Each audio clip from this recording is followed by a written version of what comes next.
As many of you know, my name is Tom Jackson, and I'm the Chief of Police of the City of Ferguson. The events of the past few weeks have sent shockwaves not just around the community here, but around the nation.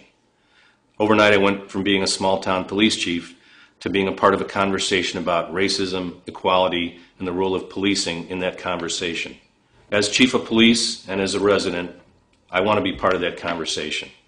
I also want to be part of the solution. But before we can engage in further discussion of the broader issues, I think it's important that we address the central issue that brought us here today, and that's the death of Michael Brown.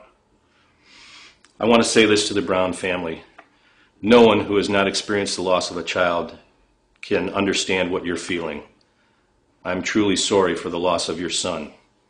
I'm also sorry that it took so long to remove Michael from the street. The time that it took involved very important work on the part of investigators who were trying to collect evidence and gain a true picture of what happened that day. But it was just too long, and I'm truly sorry for that.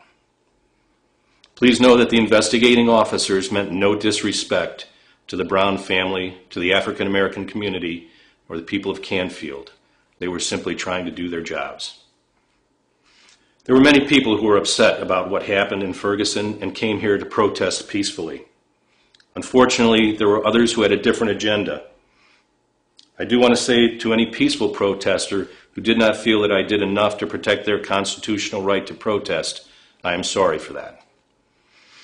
The right of the people to peacefully assemble is what the police are here to protect.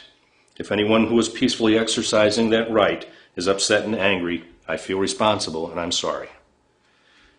I'm also aware of the pain and the feeling of mistrust felt in some of the African American community towards the police department.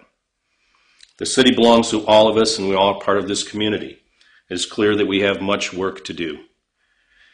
As a community, a city, and a nation, we have real problems to solve, not just in Ferguson, but the entire region and beyond. For any mistakes I have made, I take full responsibility. It's an honor to serve the city of Ferguson and the people who live there.